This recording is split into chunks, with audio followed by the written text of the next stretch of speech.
Now more than ever, Lowe's knows you don't just want a low price, you want the lowest price. And with our lowest price guarantee, you can count on us for competitive prices on all your home improvement projects. If you find a qualifying lower price somewhere else on the same item, we'll match it. Lowe's, we help, you save. Price match applies to same item. Current price at qualifying retailers. Exclusions and terms apply. Learn how we'll match price at lowes.com/lowest price guarantee.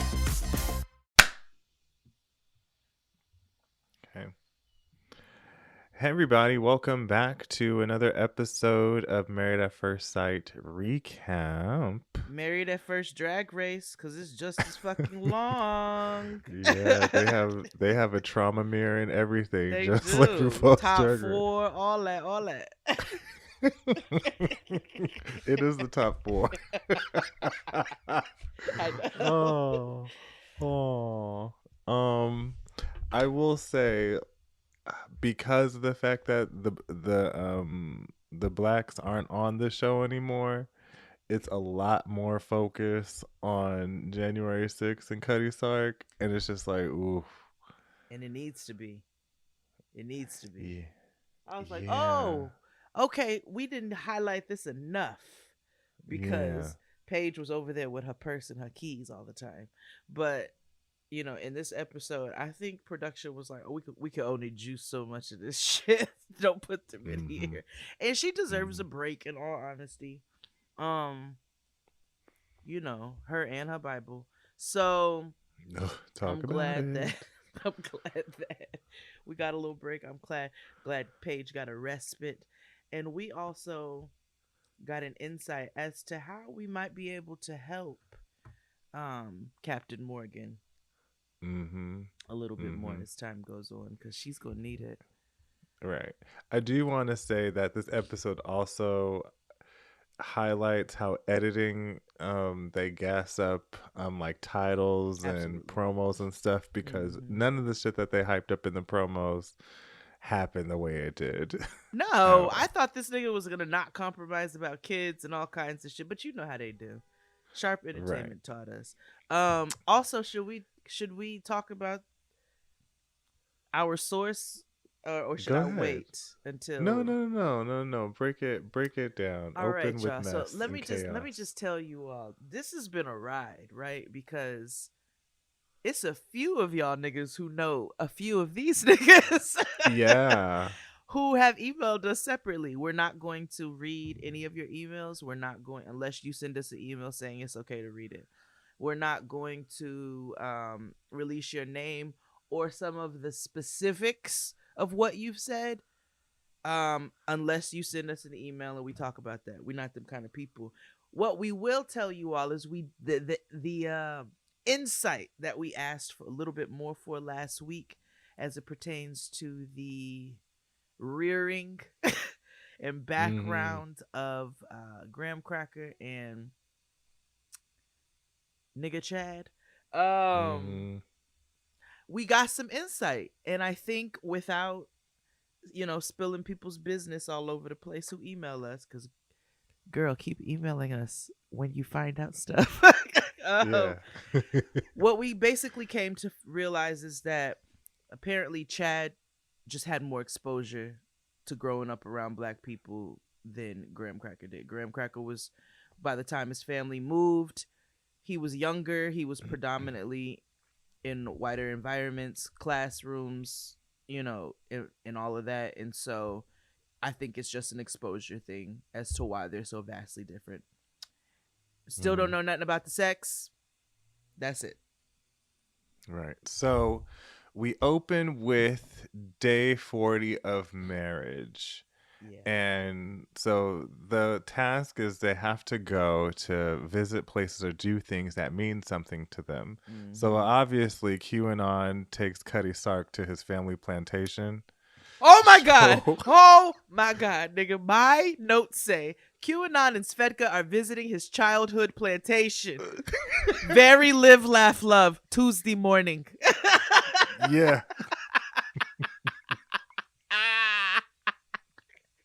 You and me.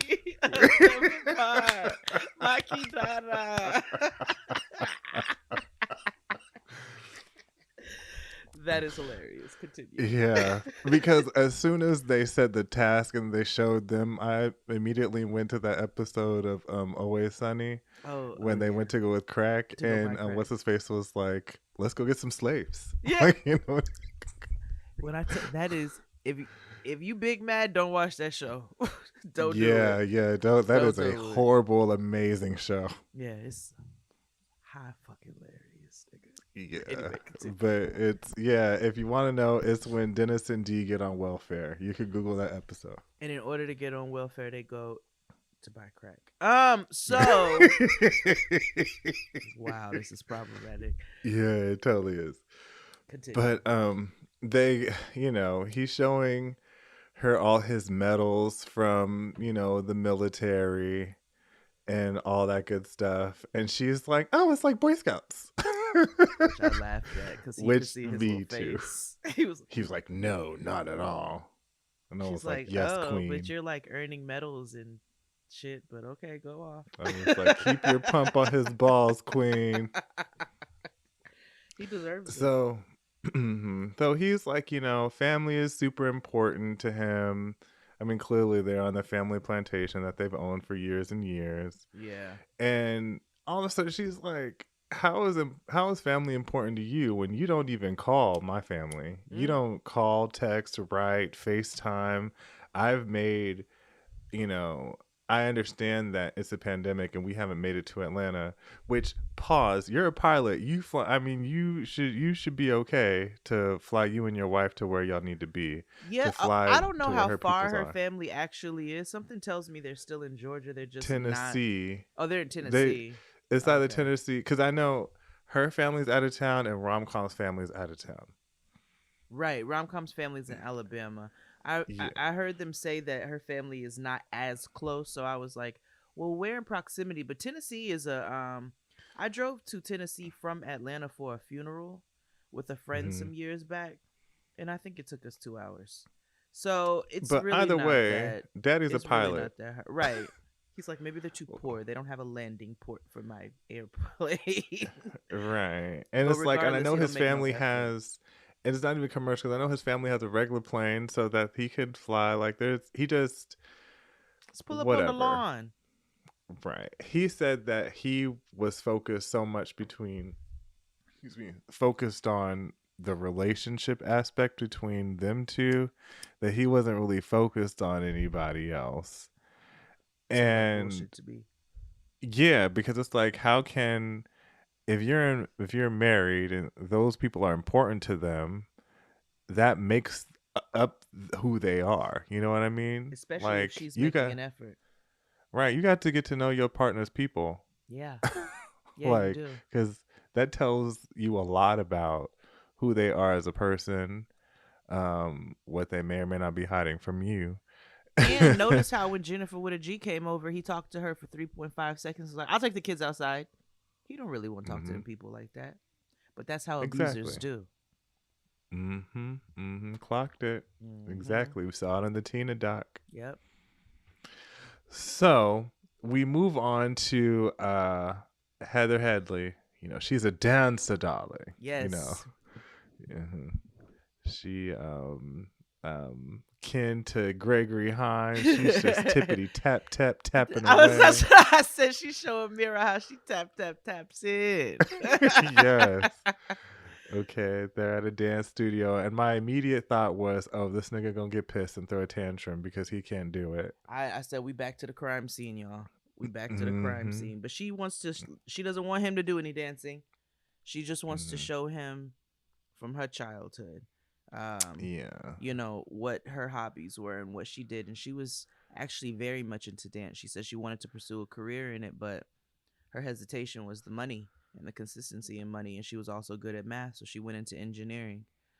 Yeah, I identified with her in that moment. Like, there's so many things I want to do, like this creative thing.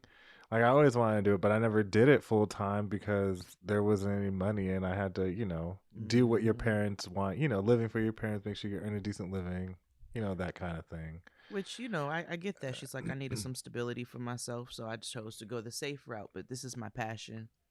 And then she goes into some of her childhood insecurities. She says she grew up with insecurities around skin tone.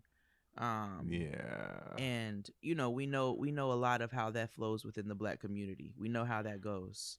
So she says she grew up with those, but she got comfortable with herself around 15 or 16 years old, and that's when she really came to love herself and see the beautiful, beautiful woman that she is. I I wonder how. I don't know how. Well, I always say there's no safe space. Always brave ones, right? That's what we always say. I Mm-hmm. always want to know how that colorism conversation happens with someone who's not necessarily Black American. Mm. Because as you and I both know, that certain people in the diaspora don't believe or that's a thing or cater and play into colorism. I think it's a big problem. We all know. I mean, just to be completely I know transparent, Plak Papi, you we know what I mean? yeah, it's a big thing. But I will say, for a lot of Dominican friends and people that I've come up with, a lot of them are very aware, but there are heavy issues within the culture because of colorism. We know about all the issues on the island between DR and Haiti, and Right. the atrocious behaviors and acts and things that they've done on the Haitian people when they come over to work and so forth and so on, how they've treated them. So we have insight into that. It is a more in depth conversation that came up. I was wondering about it when she brought it up. Yeah, and and I know we can't get into those type of conversations on that show Right. because it's an entertainment kind of thing. But I want to know how, because I know she has more thoughts Yeah. about, because this whole scene was about her showing him not only things from her childhood, but to show that when they have children, because she's showing that she wants to have children, And how she wants to that treat those children. right, they don't have to do the American dream thing, which he keeps playing into, which hmm. Right. But I will say for him, and I don't be defending him I don't be trying to defend him all over the place. He wasn't Yeah. so bad in this episode though. He hasn't talked about, like you said, we're not going to get into all those conversations, but from what I see, he seems like of a younger generation a little bit, who is a more accepting Yeah. of their African heritage and roots. Mhm. Us younger millennials and the Gen Zers, the fluid generation. Yeah, he's like, I'm Afro Latino, Yeah. and this is how I identify. We don't know that, but I'm hoping that's where. Cause I'm gonna be real honest with you. When I first and I didn't want to say that because that wasn't the highlight, but I did wonder if that was a thought because of knowing how a lot of people think and act. Right? Not everybody. You don't Mhm. want to put that on everybody, but knowing a good portion of the community, I wondered. I was like, is this going to be a thing? Right. Only because I know how y'all get down sometimes. But I cannot put that on Yeah. everybody, because I do know a lot of Dominicans who have come into understanding their heritage and their lineage, and recognizing that. But we do know that there is a huge problem within the community and Mhm. within the Black community in general, because Brianna's Black Absolutely. American. So when she spoke about colorism issues, I've seen it all through school. We've all, I don't want to say I've Yeah. taken part in it, because that's not how my family gets down. But I've seen Right. where other people of my complexion have been real ugly, or they've been Yeah. taught by their family members that this is better, or this is, and it's a really large conversation that needs to be had, I think, Yeah. for sure. Yeah. But their scene wraps up with her, letting him know that's going to be a little minute before they really have kids. Mm-hmm. She's like, a long time. He's like, a long time. And she's like, a long time. Yeah. She first talks about how she wants to pour into her kids, and I think it's beautiful how she wants to raise them. But she's like, but I want to take my time, young man. Exactly. Her body, her choice. Facts. Like, what do men do? You tell me, nigga, because you tell me. I mean, in that scenario, nigga, I don't know. They just. What do men do? What do men That's do? the title of a poem. Respectfully, Yeah. King. Tell me what you do. Quickly. Yeah. Yes. I was like, and don't talk about them little swimmers because you had a good time while they was coming out. So Yeah. what else do you do? Right. You did not eject a Maytag through your nostrils. You know what I mean? Did No. not. I saw where Danielle Brooks' husband was on. They had their Netflix special, and they put one of those machines on him where he could feel the sensation of contractions in childbirth. My nigga wasn't 5 minutes into that shit, and he was like, "Take it off! I can't take it off! I can't deal with this." And she was like, "Oh, nigga, it's been 3 seconds." Yeah. What do men do? XD didn't even come visit me in the hospital. He waited until I got home. I did. I said, "You gonna be coming up here Listen. to come see me?" He said, "No, I won't be doing that." I went to work though. You went to work. You did. I did. It provided for your niece. Yeah. Yes, I did. I went to work. Did.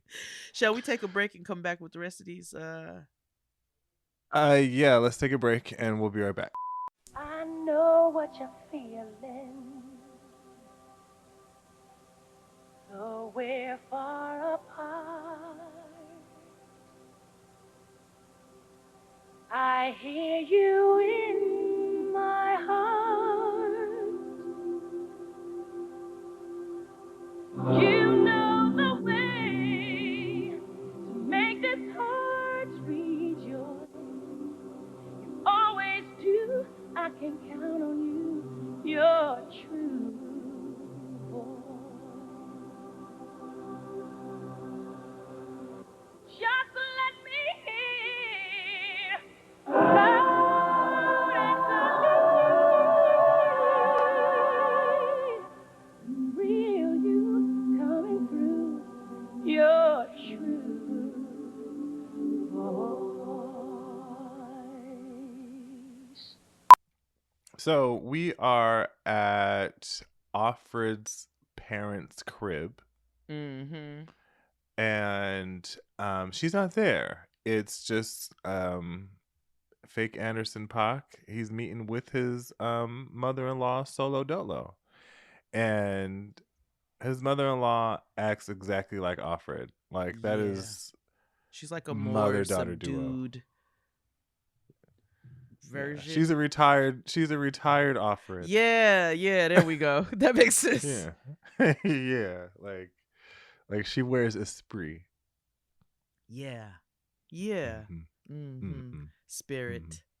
Yeah, he's a spirit. Mm-hmm. He's a spirit. And right. So he asks of her, what kind of advice can you give me? To get to know her better. And she's like, I hope that you actually like her. But you need to be patient. Yeah. And he admits to her that there is some sort of a religion barrier Mm-hmm. when it comes to children. He thinks that it's really strong foundationally to have that. And she kind of talks him through their religious journey as a family. Yeah, and kind of gives him a little outside of insight, I guess a little hope as to what he's wanting, because she basically tells him, I didn't go to church before I had Offred. So when I had kids, that's what shifted how I moved in this world. And so I'm saying all this to you to say, when you have children, you never know how that's going to shift. It could shift in that direction. So don't be surprised if she gets a little bit more grounded in that area, I guess. When the child rearing starts happening.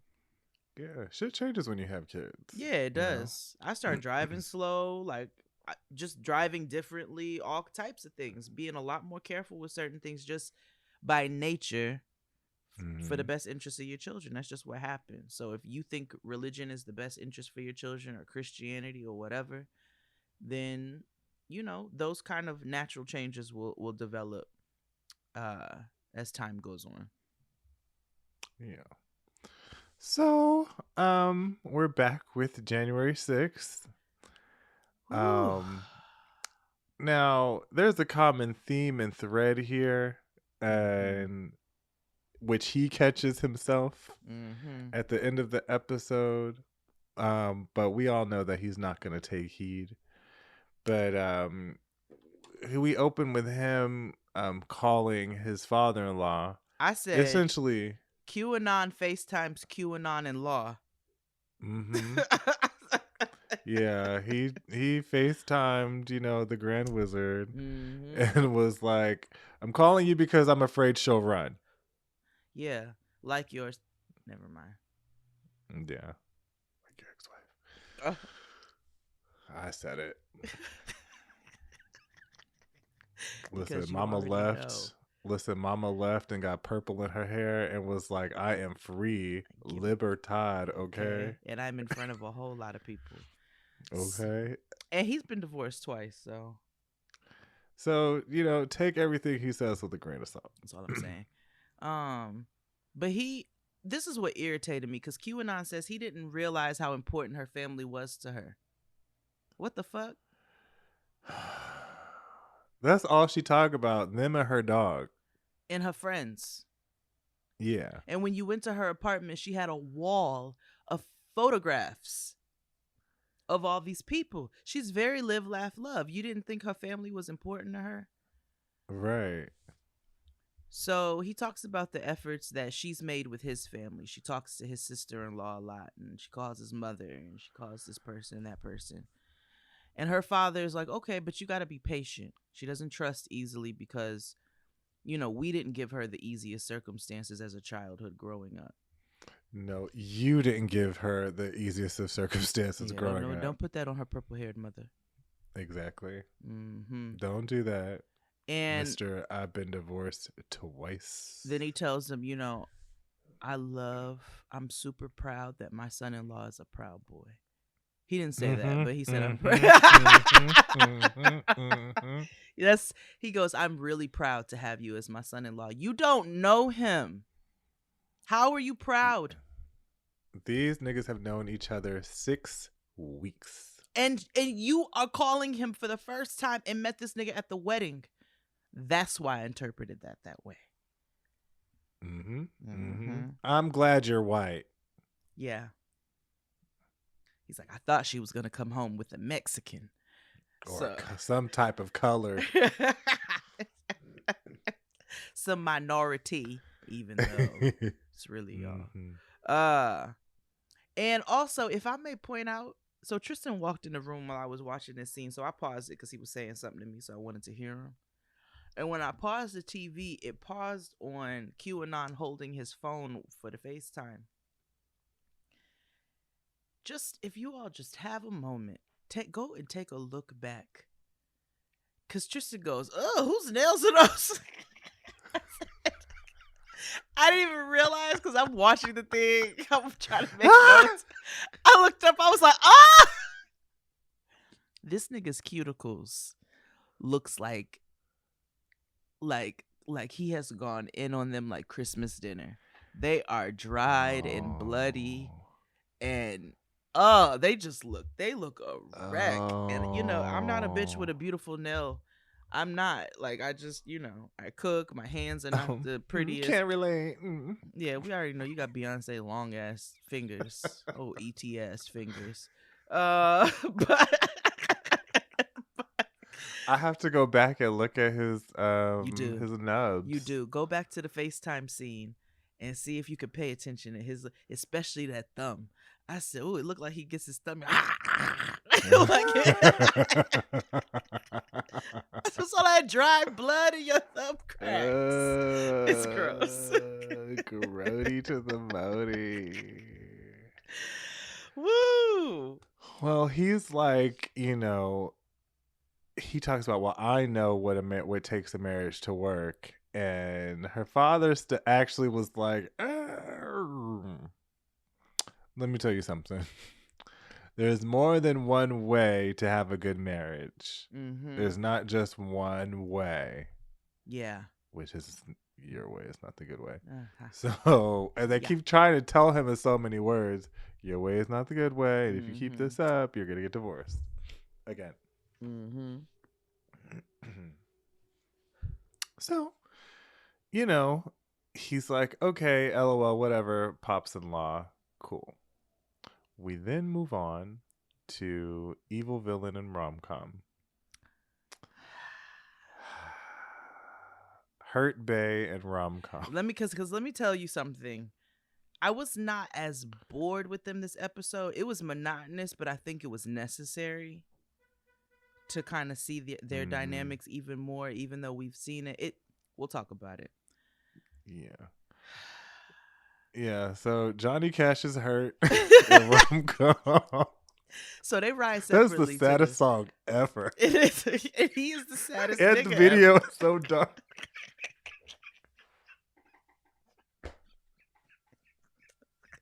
I'm about to start calling Evil Villain my grandfather's clock. Because that nigga is sad. Like, he just sad. So they go to the batting cages. They ride separately.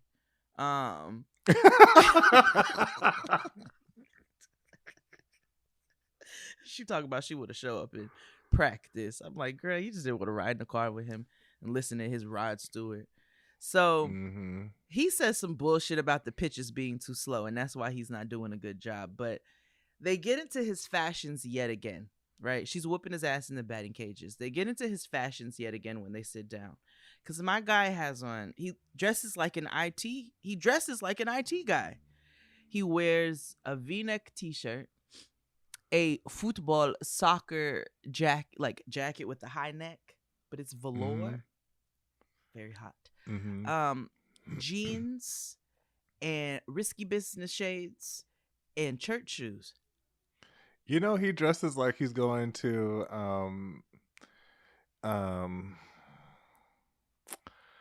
you know in New York how sometimes you go to them bars, they're like international folks. Yeah. You know, they'd be like, I'm from España, and it's like, you know what I mean?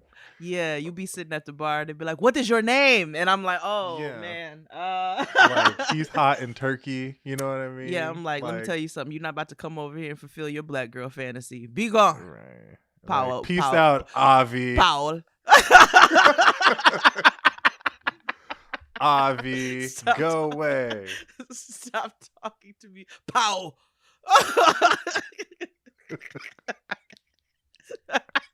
Yeah, he dresses like that. Like, if Diesel still made those type of shoes, and you know what I'm talking about, I'm not interested in showing you around. I don't want to show you the sights. You ain't gonna get the best hot chocolate from me. I'm not gonna tell you all the sights. So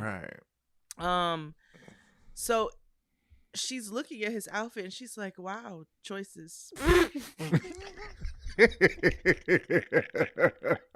Yeah. Choices. So she shows him her little league softball days, and you know, we get a little bit more insight into her childhood, which was right on brand. She's like, yeah, so on this day I refused to put on a helmet. She's like, didn't have any logical reason for it. I was 4. I just didn't feel like doing it, so I didn't. She goes, and then I took swimming lessons. And when they tried to make me get in the water, I laid my towel out and sat by the pool. Didn't do it. She's like, I've just always been strong-willed. And he's like, sounds like you've always been a diva. Yeah. I know he wanted to. Sounds like you've always been a bitch. And her face when he called her a diva looked like, who you calling a diva? Yeah, like, bitch. Back roll. Very Queen Latifah. Very Alyssa Edwards. Yeah. Very Soldier Boy. Bitch. Diva. Yeah. Diva. Oh, no. She's like, I'm strong-willed. I don't know about this diva business. And then he stands firm in it. And she's like, well, let me just round this out by saying that all of the activities that my parents took me to, I did have to see them through. And I think that helps me in my life in seeing things through. Hint, hint, wink, wink, nigga. Anywho, it's clear that he hates her. Yeah, and so much. You know what his energy is? His energy is very much like he tried to holler at her on the street. She turned him down, and now he's calling her a bitch. Yeah, it's a yo fuck you then energy. Yeah, your coochie stink. It's very much so. It's a New York summer. June. Yeah. June is what it is. Yeah. So, Dr. Thunder's bike. Ooh. Listen, to gather everybody. Yeah, together. She's like, we're not doing no more of these separate text messages. Let's get into a group chat. Let's get to the shit. Yeah. You like talking shit? Exactly. So she stopped by Miro and Heather Headley's crib, and they recap on some of the things, like, have you improved on some of the things that we've talked about before? And so one of the things was his sleeping habits. His rationale before is like, you can tell she just don't like no lazy nigga. But like, even though she says it's not her intention or what she is judging him on, that's clearly what it is. Like I said, I don't know any black woman that likes a nigga sleeping all day. My grandma's never liked it. My aunties never liked it. My mama never liked it. It's always been like, nigga, get up for no reason. Yeah. We would be up at like 9 o'clock in the morning, up and dressed, just for no reason. Yeah. So he's like, I hear you, but we haven't reached a compromise. I drive all day. That takes a toll. And sometimes I would like to sleep a little later to get all the energy. I run my own business. You go to work and come home. Yeah. Yeah. Pretty much. And so she's like, I hear you, because she keeps trying to interject with like, well, nigga, if you go to bed early, then you won't have to do this. She's like, no, that's not what it is. And Dr. Thunder's like, well, it sounds like to me that he feels judged because of the fact that you keep harping on this issue about sleeping in and, whatever. And it seems like a non-factor, honestly. And so that's why she was just kind of like, they can compromise. And like, it doesn't have to be all or nothing, like no sleeping in at all. Like, there are other ways, like maybe sleeping 1 hour in, or going to bed just maybe an hour early and sleeping an hour later. She said, or something even like that. She goes, maybe you don't eat breakfast together every morning, because her reasoning is, I just want to eat breakfast together. I think we should be up together. Girl, there's gonna be a time where you're gonna be happy and be like, oh, I hope that nigga sleeps for 3 more hours so this house will be quiet. Me all day. I'd be like, when you gonna come back? And he's like, why? He's like, oh, it won't be long. I'm like, no, take your time. Yeah. It doesn't mean you love him any less. Sometimes you just need a brizik. Yeah, but she's in that phase. She's got that. She doesn't have what Black Christian Weave lady has, but she's got that thing where she wants to see this relationship, right? I mean, anybody who joined this show and got on this shit in the first place, let's just be very honest. Let's just call a thing a thing. But mamas, that's not life all the time. You're not gonna always sit down like the Cleavers and have, breakfast, lunch, and dinner. Right. It's not like Pastor Cal said last week. It's not feasible. A perfect marriage is not going to work that way. No, not the way y'all think it will. So, they bring up the kid thing and fears. And, Heather Headley says, again, I want to have children. I never said I didn't. Right. I just said there are complications that my body will have to endure, and I am afraid of having to endure them. Things that you will not have to. And,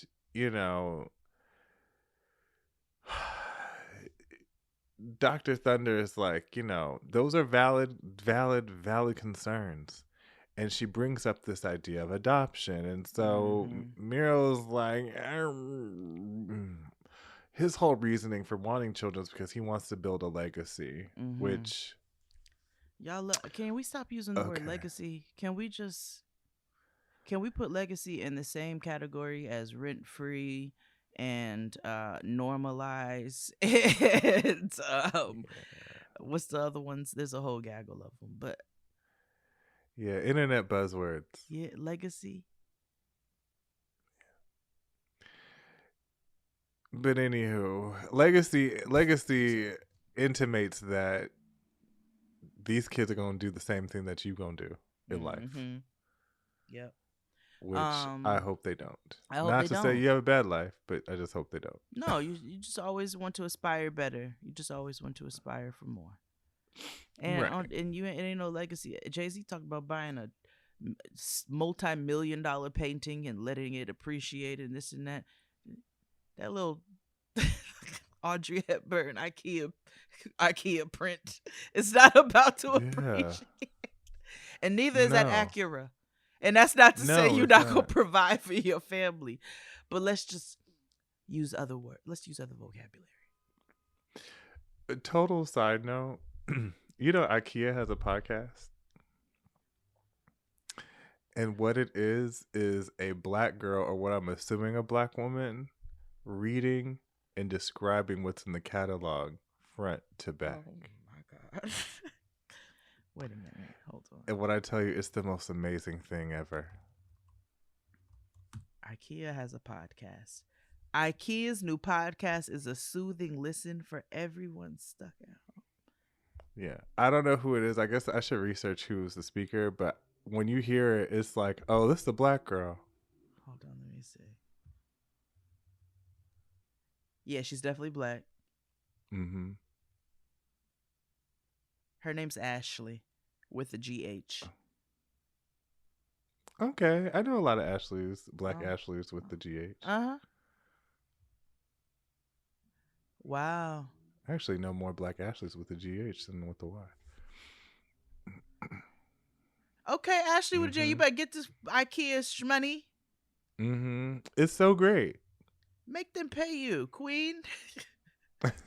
Okay. Get these Swedish dollars. That's all I'm saying. Okay, bet. Well, yeah. I love to hear it. So we'll get a little bit more into his child, why he wants these things for his children as the episode goes on. Right. So we're back to QAnon endures, right? Right. Like I said, we're going to see a lot of them for the next couple of episodes because #blessed and Paige are no longer. Mm-hmm. So they're back at the sweat gym and they're playing basketball, and so Doers played basketball, and let me tell you something. Mama took her to the hole and shit. Do you hear me? Mm-hmm. I had no clue. Yeah, Mama has the skill. She beat his ass. You know what I mean? Beat his ass. Yeah, she, I wanted her to start like shit talking. I wanted some N1 talk. Like I wanted Virginia, some like all chain. I wanted the production. I was like, if y'all were real, we would have got some pauses. Y'all would have threw some like graphics in there where you tripled her. You would have. Y'all would have gave us some real N1 street action. Yeah, I was like, oh, I know she played basketball for real, because in those throwback pictures from high school or junior high, I looked at her roots. I was like, oh, you sweat a lot, queen. Yeah, I knew looked it. like me. She looked. Yeah, I was like, she did look a little jady. I'm like not me gonna in lie. high school. I said, yeah, come on with these action shots. Yeah, I was like, look at Jade. Yeah, you know, all ball players got to look. Yeah, in high school. Do. And then when you show up for the dance and you put a dress on, niggas be like, yo, legit gagged. Mm-hmm. I know. I knew her whole trajectory. As soon as I started, I said, oh, okay, I see you a little bit more, queen. I see you a little bit more. Mm-hmm. And this is controversial and brave. Is it what I? Probably not. a white girl who plays ball, I can just tolerate them a little more. I just can't. It's A just white girl that plays basketball is all the reason why her daddy was thankful that her husband is white.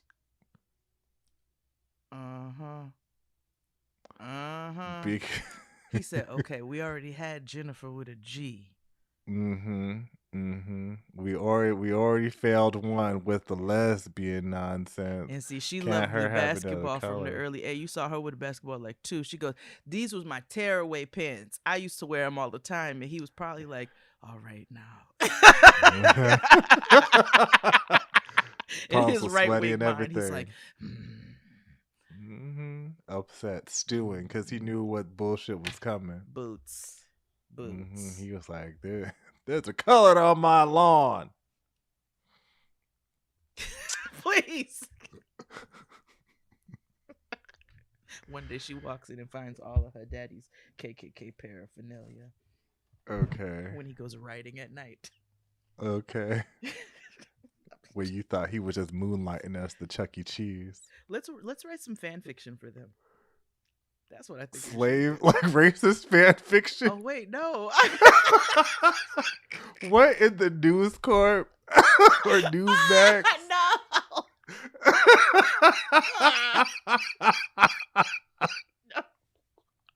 Stop trying to get me canceled. Oh my God. What's wrong with you? You don't have to get me caught out there. Oh my God. No, nigga. Oh my God. Oh my God. Goldilocks and the Three Hoods. Mm.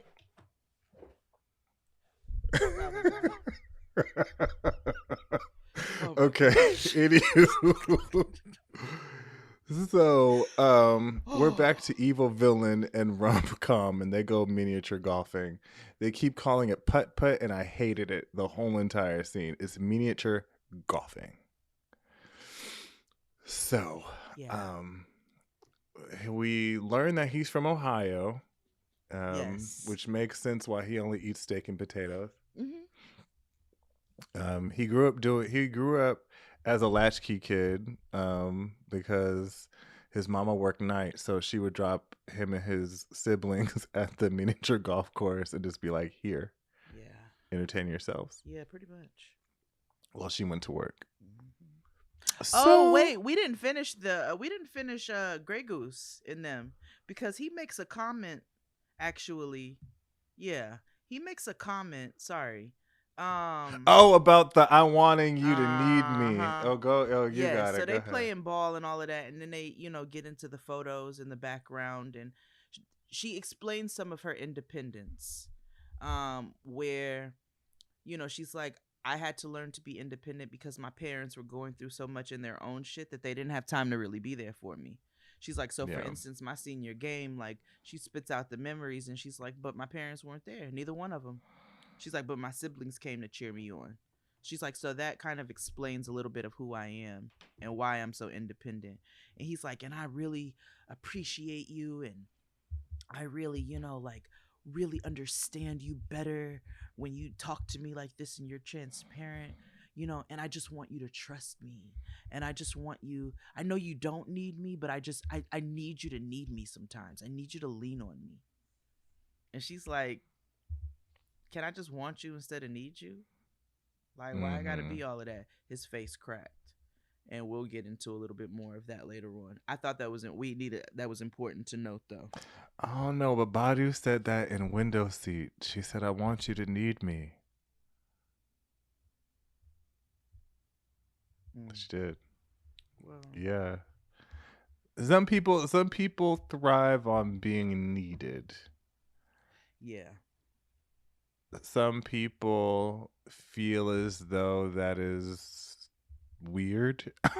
Because it can come from many things. Like, I can understand on a reason, but this nigga's not reasonable, though. That's the thing. No, he's not.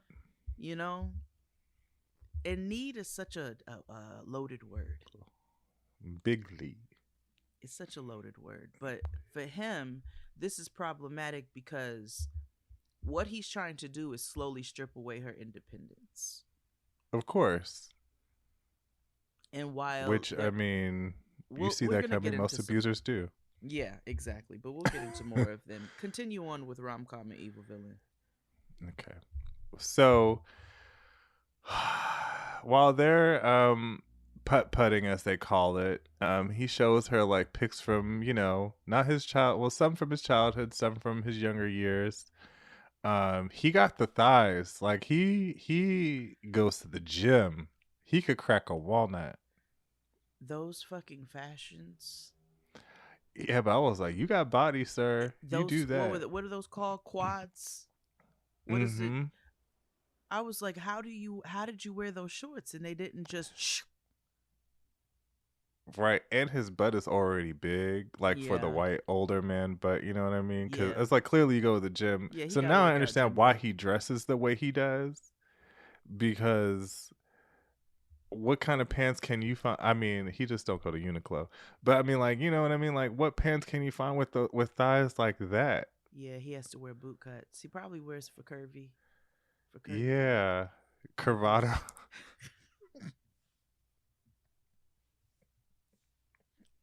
He by hooray.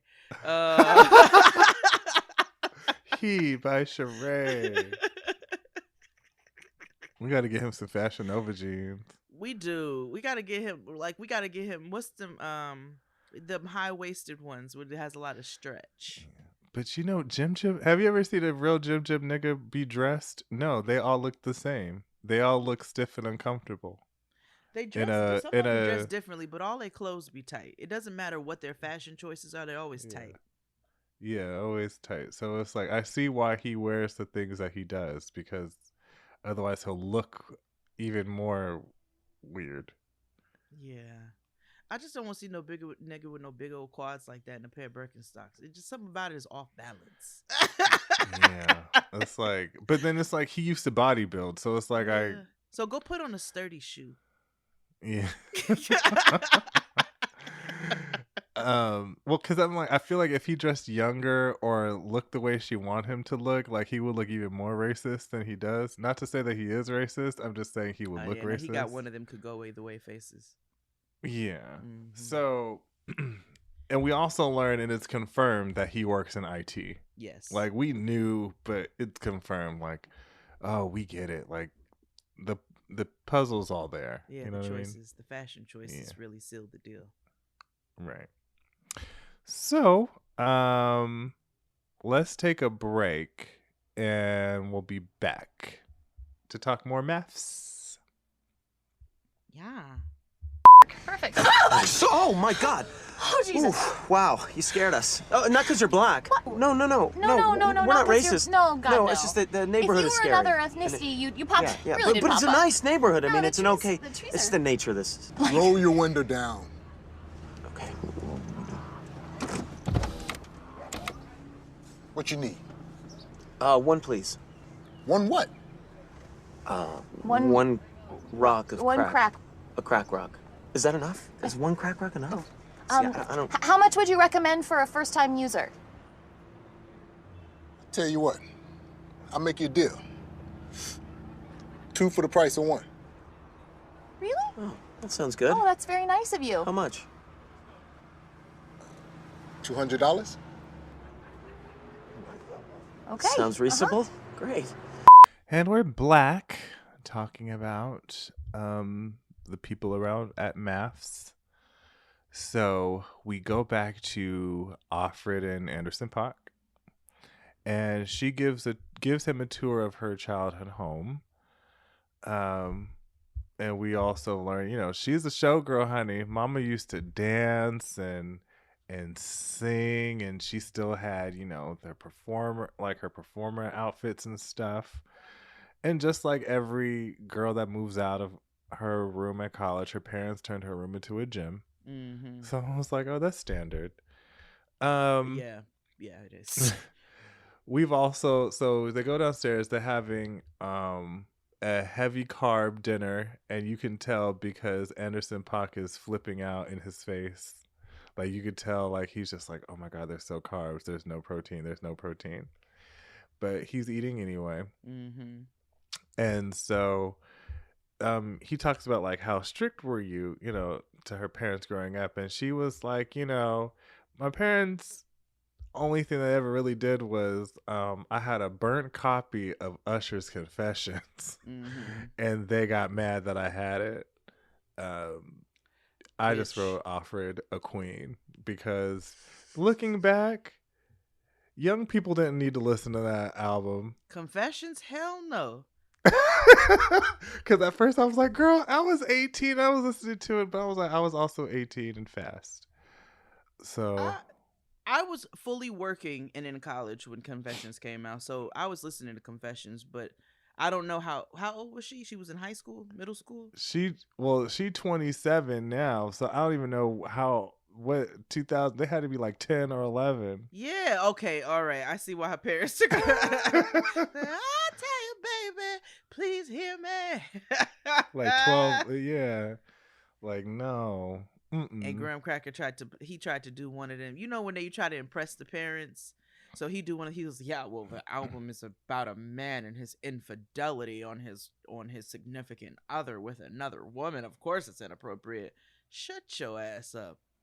Yeah. I was like, look at you knowing black stuff. Right. Also that. Because I laughed later on with his 1619 shirt on. I was like, oh, your wife dressed you again. In your BLM couture. In your BLM couture.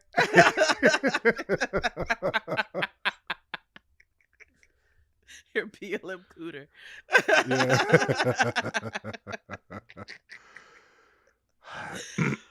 So they fast forward and everybody has the exercise from RuPaul's Drag Race where they have to talk to their former selves. I hate when shows do this. I hate that exercise in general. Like, write a letter to your former self. What would you say to it? I get the whole idea of in practice and counseling where you're accessing your inner child. I get all those things, but I also find it stupid because it's like, okay, what is my inner child going to do for me today? We did it on Gay Girl. Oh, sorry. No, I don't care. And I'm trying to think of what I told my younger self, and it was mostly, girl, don't wear them ugly fashions, but it's already done. Yeah, because if I were to write a letter to my younger self, it would be exactly like Anderson Paak was in this episode. Like, girl, you got it. She's ready. She ready. There's other people who need to face some of them inner child demons in order to. Oh, you just not one of them, friend. No, I'm good. My childhood was great. That's because you were never a child, so you don't and have see, an inner that's child. What's exactly. It's and if like people just grew up at age 38 like me, exactly. If people would just grow up at age 38 the way I did, the world would be a far much more better place. Would it?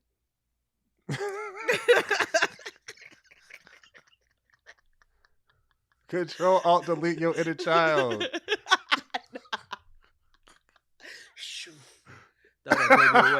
Throw that baby away. Throw that baby away. But they so the first exercise is Evil Villain, a rom-com, and I have never laughed at this season until now. His letter to himself was, "Don't be a bitch." Oh my God. Which I had to go back and rewind that because I think I missed for a second and I was like, did he just call it? And then I realized he was calling himself that, which was funnier. Yeah. Again, something else I would write on my letter to myself. Don't be a bitch.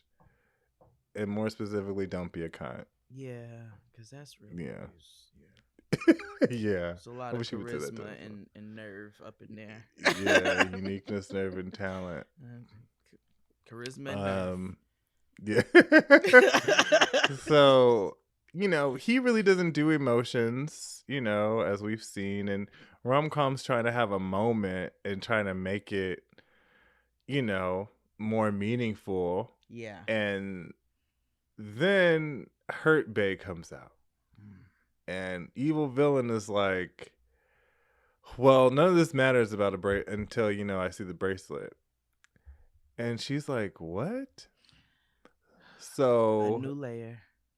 every other day, or every argument that they get into, which is every other day, he brings up this bracelet that he bought her. Mm-hmm. And if you remember back to the very first or second episodes, they gave each other gifts. So before they met each other. And so she gave him a hat from a college team. I think that's where she went to school. Mm-hmm. And then he gave her a bracelet, which apparently was $800. Mm-hmm. And the only reason why we know this is because he said it 800 times. Yep. And so they're doing this, like they doing this letter thing, and she's just kind of like, you know what? I'm gonna go, because the conversation just kept going nowhere. What's interesting to me in this conversation is because she reads her inner child letter and it's a lot more thoughtful, right? And sincere. And his response to her is, Party. okay. Right, party. Yeah. And she's like, word? Like, that's it? And he's like, yeah, I don't really know what else to say. Like, I don't believe in mistakes. Yeah. So she's like, okay. But he asked her what she would have told herself before she got married. That's when the whole bracelet thing comes up. What I found interesting was that back some episodes ago, this nigga says, I'm afraid I'm going to like you. You're going to push me away. And then it's going to get to a point where you like me and I don't like you anymore. Yeah, that's where we are. And that's where we are. While we are going to get to her in a little bit, and we've addressed her and her lack of accountability, it is not lost on me that his first line to himself in that fucking letter was, don't be a bitch. Because he clearly knows his tendencies to be a bitch. Yeah. And in all honesty, yes, we've seen her. There's a lack of accountability. There's parts that she's played. There's parts that they've both played. But it is such a short amount of time that he hasn't really given her a whole lot of space after that to try to get more comfortable. It's like, No, you didn't do it when I wanted you to do it, so now I'm just gonna be an ass about it. Mm-hmm. And that came up for me while he was writing that, because I was like, oh, you predicted this because you know yourself. You know you a bitch. Okay, got it. All right, go ahead. Mm-hmm. Exactly. He clearly needs a therapist. Nah, boots. Because he keeps harping on the things that have happened to him in his past, and he can't let shit go. He cannot let shit go, and they show that montage of that fucking him bringing up that fucking bracelet 16 different times. Mm-hmm. All in sepia. It was Valencia. Yeah, like they keep a filter every time, Boots. They go AWOL. So, Dr. Thunder goes to visit Offred and Anderson .Paak. And, like we said, he's dressed in BLM couture. Mm-hmm. And sex comes up again. Mm-hmm. And we're back to where we were. And him saying that, I don't want to force something that's unnatural. Yeah. And so we've heard this stuff before, but the most interesting thing about this scene was that Dr. Thunder presses him on saying, I love you. And he says, and she's like, you do not tell your family, your loved ones, I love them. And she's like, when I hang up on the phone with my husband or when I talk to my kids, I end with I love you because I want to make sure that the last message I ever send them is in love. Mm-hmm. Why wouldn't you want to do that for your partner? Because his worry is when you say it too much, it loses meaning. And she was like, when you say I love you to someone, why would it lose its meaning? Right. Love doesn't depreciate. Right. So of course he makes his like face that he makes, and Offred is just over it as Yeah. usual. She's like, it's not what I want in a marriage, but she has very interesting views too that we'll get to. So in the next scene, should we take a break and then come back? No. Okay, great. So in the next scene, Not Miro takes Heather Headley to a bodega.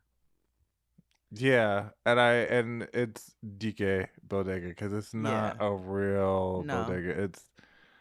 It's in the strip mall. It's a Dominican carryout that Yeah. that carries like cultural hot sauces and products and ingredients and things. You know, pretty Mhm. typical of what I've seen in a lot of cities where there's not a huge population of whatever, but you know, you've had some who have come and they've created spaces. When I was looking for a Caribbean spot where I needed to buy some things in LA, I found a carry out that looked like something that might be in Brooklyn, but they tried to set it up where you can get everything you want to make your bun and cheese, you want to make your stew, like everything you can find is in that little spot. So he takes her to a DK bodega that is also a carry out. And he's showing her, you know, the foods that he grew up with. He likes chicken skin, like niggas do. Mhm. And they sit down and they talk, you know, they're eating. And he starts talking about his childhood and starts talking about DR. And he's like, DR don't have a middle class. You either got it or you don't. And so we came to the States for better, you know, for better things.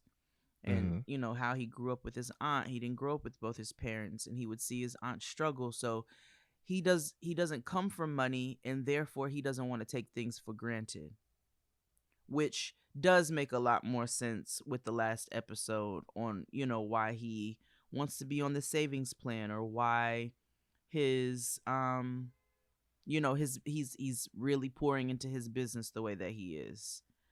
So I think she understands him a lot better. And she starts to feel bad for him because he's like, I'm sad.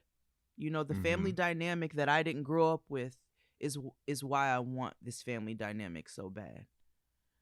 And he's always felt kind of alone as a child and wanted a father figure. And so she wants to have a family with him. And she's hoping that seeing a little bit more of his childhood and understanding why this is such a great desire for him doesn't make her health issues a deal breaker, which that's a lot of pressure on a person. That's a lot of pressure on a person. Hella pressure. Lots of pressure.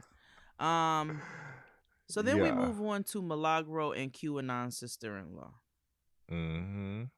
Making margs in the community room. Okay, having Rita's in the community room. So, you know, sister-in-law is asking about her headspace. I was very curious to see this dynamic, and I was very curious to see where sister-in-law's viewpoints fell, and I got a better understanding. Go ahead. Tell me what you think, because I feel like Mama's been indoctrinated. She sipped the juice. Absolutely. And Absolutely. okay, we're on the same. Okay. Absolutely.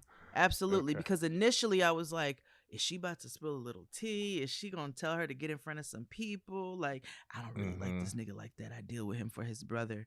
No. She is definitely, I'm going to go get me some more Kool-Aid. Because they're talking, and she does it in that very culty way, where she kind of like invites her in with her warm attitude and so forth and so on. But Milagro is pretty firm in who she is, right? So she brings up the tough days and the bad arguments like right out the gate, and she's like, yeah, it's been good for like the last 3, but we have these all the time. And it was a leading tone that her sister-in-law had that I noticed. So she's like, oh wow, 3 days, okay. She's like, does he have like triggers? I'm trying to figure out, because it's clear he does, but I'm trying to figure out exactly what those are. And that's when we realized that she sipped the Kool-Aid, because sister-in-law is like, well, him and his brother are very similar in that way. And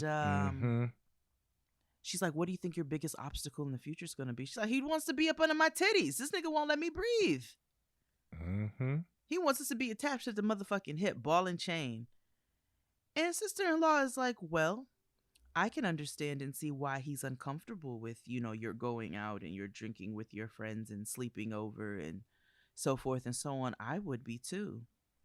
And she says in her confessional to production, it's going to be a problem with her wanting to go out with her friends all the time. She needs to be his ride or die and see him as number one. And I was like, that's when I knew. In that last confessional, I said, "Oh, Mama sipped the oh Kool-Aid." yeah. And the thing is, I understand if there was, a balance thing. If he said, I don't mind you going out with your friends. I don't care about none of that. I'm not trying to impede on the life that you had before me. I just want you to understand that you chose to get involved in a process in which there are some adjustments to be made in life. And if we could just find some balance where we have our time and you have all the time you need as well. If he came from that vantage point, that would be one thing, but that's not where he's coming from. Right. And it's not. I can see where she resists with the type of childhood she had and the friendships and connections that she's forged with her people, right? Because if you really take a deeper look at it, if her parents were caught up in their own shit and weren't there for her the way that she says they weren't, and her siblings are who she really relied on in her friendships, right? We always talk about chosen family. And it's clear these friends are like brothers and sisters to her. She's like, what if, it sounds like they gather at hurricanes and bad storms and all kinds of things. She's like, what if I pass out at the crib? And you out at work. I'm supposed to just go home and be by myself. Like, it could be more conversation of compromise if he was coming from a rational standpoint, but that's not where he's coming from. No, he never does. And what she says is like, I'm a trust person. Why don't you trust me? Right. Why don't you trust me enough to be like, I'm not going to do anything wild. I'm not like, I've introduced you to these people. I'm not going to have you strangers. Like, she's made a conscious effort to like, because she understands too. I could see that's weird. Like, okay, I'm going to a friend's house. But she's like, I want you to know who my people are. Again, you not making a conscious and concerted effort, to get to know who I am. That's why you have all these insecurities. You want me to be a part of your world, but you don't want to be a part of mine. And again, abuser behavior. You are trying to slowly pull her out of what's comfortable to her and bring her into your fold. I really do want her to get in front of some people. Especially after just that like meeting this with the dog that's sister-in-law. barking. Oh my God. So sorry. No, you're fine. I am ready to go. So fast forward to Dr. Thunder visiting Evil Villain in rom-com. He's in that suit again. He's in that fucking suit. It had that beard. I said, And she calls out his sad face. Talks about the elephant in the room because before she shows up, they are literally sitting in full silence. Just dressed and ready to go, like two kids on the couch waiting on their parents. Like, full silence. It is probably the most awkward we've seen. Dr. Thunder asks about his atrocious fashion choices and Rom-Con's feelings about those. And then she asks him, well, do you feel judged? Because on the other side of things, outside of him being all the way butthurt and hella butthurt, I put like he's hurt in bold. If I could underline it 3 times, I would. Ooh, the doll is hurt. He's okay hurt. But on a human level, let's say you're not the most fashionable human being, but these are your fashions. This is who you are as a human being. Your feelings would be hurt if this is constantly what somebody brought up about you. Yeah, like she's being nitpicky. That's what I wrote about my notes. Like the nitpicky thing is going to chip away at his self-esteem. And you already told him he was ugly and not so many words. Yeah, she never confirmed whether or not she was attracted to him. But she brings those up and he is hurt. And what Dr. Thunder wants her to focus on is that hurt. She's like, I want you to recognize that it's not just about the bracelet. It's about the sentiment. It's about what it meant to him. And it's also about the fact that you're being dismissive when he brings up how it affected him, instead of stopping and taking a second and going, he's really hurt about this fucking bracelet. She's like, take some responsibility for the part that you've played in this. Because she starts the white woman tears with, I shut down, and, you know, when I don't want to deal with something before, I didn't deal with it, so now I find myself shutting down. Dr. Thunder's like, yeah. Fuck all that. Fuck all that, and fuck all your white woman tears. What role have you played in this as well? I did want her to get in his ass a little bit more about the pettiness of this fucking bracelet. But then I also had to take a step back and say, okay, hurt people deal with things in different ways. They're not always proper ways. And he needs some help. But she has had a habit and a pattern of not taking accountability for her role in any of this. I don't disagree with you.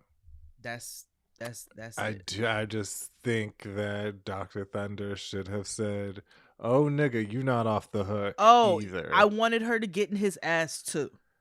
But I feel like, again, sometimes as a therapist or just as general, you know what buttons to press if you're going to want a breakthrough. And that's a time that if she would have pressed that button, it wouldn't have worked.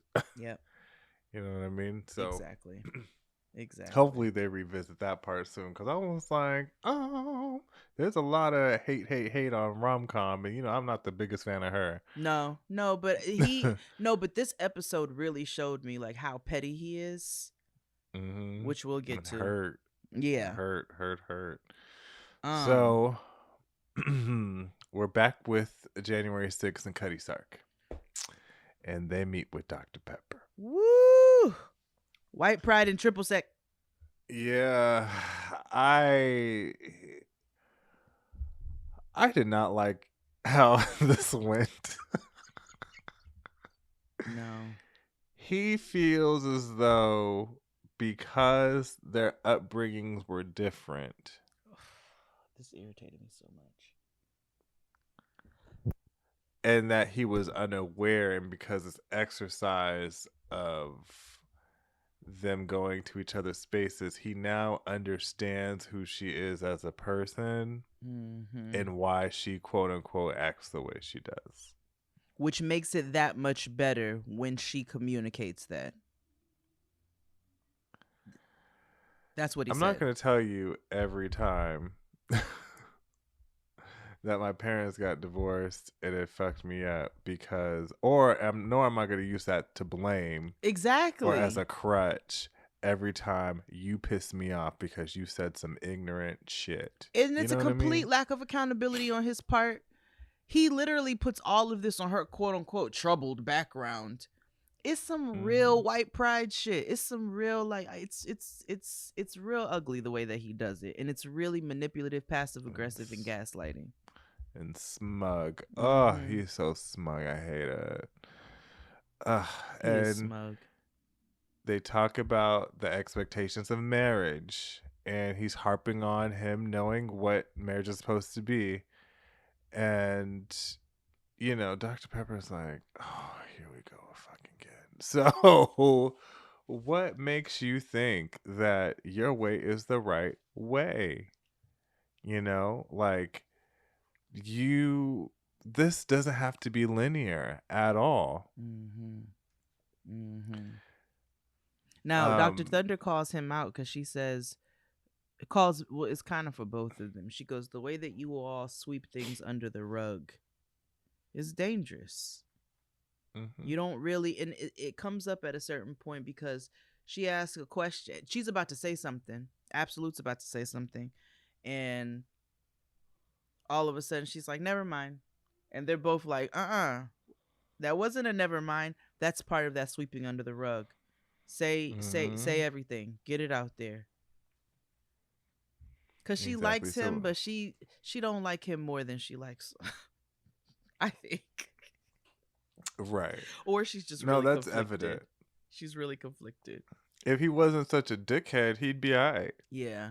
And I think if his swings weren't so wide, if he didn't literally go, because they really do go from like really loving up on each other and kissing up on each other to swing right into one of his fucking tantrums, which is also abusive because, you know, that's like a nigga who hits you and then comes back and it's, you know, but I love you so much and they kissing all on you and all this and that. Like, what?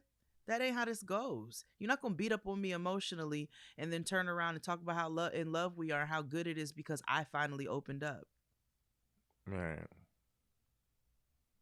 Doesn't work that way, kiddo. So when they get home, they're talking about what happened. And he keeps saying there's like standards that needs to be met. Because you're married. Again, back to this argument of like, you're married, these are things you're supposed to do and not supposed to do. Yep. And I think he needs to say boundaries. Yeah. Because when you say standards, that gives a level and air of something that you created for us to live up to that I don't have, that I can't take stake in. And it means that it's one-sided. Yeah. Now, is it okay to have boundaries? Absolutely. There are things to share that you aren't comfortable with, and you can just say, this is a boundary of mine that I just really cannot cross. We can discuss why it is and why I feel this way. Yeah. But there's just some hard boundaries that I just don't compromise with, and that's okay. If he would have said all of that like that, she'd be way more receptive to this idea. Like Pastor Cal said, he's like, I'm a married man. I would find an issue with having my wife sleep over at a male friend's house. You know what I mean? Like, yeah, but like you said, again, he doesn't talk from his own he doesn't talk from the vantage point of his own boundaries and his own limitations. He talks from the vantage point of a broad, like she said, cookie cutter themed of what marriage is. Yeah, I read the textbook, and this is what the answer key is on the final exam. I also took the test the first time, but I failed to recognize that I failed it. Yeah, exactly. So they're at an impasse. Like they're not seeing eye to eye. No, she says I'm like annoyed. They don't make it, though. Oh, he said I'm annoyed. He says I'm annoyed and I'm over it. And there he goes with that shit again. Goes with that shit again. I just fucking hate him, honestly. I think I hate him literally as much as Prayers Down. Same. Maybe a little more. No, I think I hate them equally. Okay. I'll palm both the back of their heads and smash them into the mud. I don't like neither one of them niggas. Yeah. So let's wrap up the final two scenes. So we're back with Offred and Anderson .Paak, and they do the same letter exercise. So Offred wrote, "You was smart, you was kind, you was important to herself." Live, laugh, love, queen. Don't let nobody take away your joy. Yeah. She wrote a page and a half to herself, and that's what it was. About all the things he's not giving to her that she's going to give to herself. Yes. You're going to get dick, girl, at some point. She's like, but until then, fat pin. Like, she's like, I love you, queen. Exactly. And of course, Ryan gives no emotion. He's like, you're doing great. Keep going. Keep doing what you're doing. Champ, sport, tiger. Yep. And she's... you could tell Peggy is going through, okay? Look at, like, Peggy is going through it. She's like, fuck this lipstick. Fuck this. I'm not doing any of these. Look, I'm sitting on this couch and I'm going through. I am over this, nigga. I am horny. I am blue vaginaed. I am getting no play up in this motherfucker. I am over it. Blue lips. As much as they talk... I'm blue lipped. I got blue lips. So... As much as they talk, this was the first bit of like awkward silence we've seen with them and like awkward conversation because he doesn't address her letter. He doesn't really like get into any of the things that she said, nor ask any questions on how those things apply to their relationship and where they are. And she's tired of talking about what it is that she needs because she's talked about it to no end. So they're both like, I don't I don't know what to say to these letters. All right. And so they go to bed. Yeah. And last but not least, Woo, baby, the scene cracked me up. Rom-Com enters the scene and she calls her mother on FaceTime. And so it looked like her mother was at the mall. Doing Hold on, shopping. let me put my living her best- AirPods in. Yeah, she left Chico's to have this conversation. And she goes, "Hey, Mom. So listen, can you send me that bracelet? Remember I told you he was harping on that bracelet. Can you send it?" And she was like, "Yeah, I'll overnight it, but why?" She was like, "He won't get over it. And he gave back the gift I gave him." Child. So in the sepia, she finds the Alabama hat on her nightstand because they sleep in separate rooms. Uh-huh. He didn't even decide. He didn't even was like, "Here's your gift." He said, "Here, leave it out." Yeah. He put that shit on her dresser. Mm-hmm. Ooh, that's so And passive aggressive. I was like, "Ooh, that's so sassy and passive aggressive." I know that's it was right. sassy. I was like, "Ooh," and It so was sassy. right. So Rom-Com was like, "When you send it, Mom, I'm gonna give that to him in person. We're gonna have this out face to face." And her mom calls him tacky no less than 8 times. She's like, Yeah. "Whoa, that is so tacky." I know she would be like, "Oh, he's such a bitch," because the way that she called her mother, she'd been talking to her mother. You can tell she's close with her, and Yeah. because she was like, "Girl, he brought up that bracelet again." And her mother was like, "Oh," Yeah. she's like, "Oh, again? That is just tacky." She goes, "Oh Right. yeah." She goes, "And if I have to hear about how much it costs one more time," he talked about how much it costs. Oh no, he don't have no brought up. See, like she don't. Not at all. No, her mother is not here for him. She's like, "I am so sorry. You got to deal with this motherfucker, and I'm gonna send this bracelet back so that when D-Day comes, you can just go ahead and dip and be out." And that's the end of the episode. Mm-hmm. So next week Ooh. they're going on a group vacation. Mm-hmm. You think they're going to invite Paige? No. It's married couples only. Oh. Well, Listen, there she's they technically had her married. living up in that compound. I mean, yeah. It's because they pay rent in it. So they're going to have somebody live in it. So I don't know. But we'll see what happens to them next week. We're almost to the end. Yeah, we will see you all. Oh, and don't forget about tomorrow's show. Oh yeah, main episode tomorrow where we it's a lot of chaos and negativity. Mm-hmm. Yeah. Yeah. All right. Bye guys. Bye.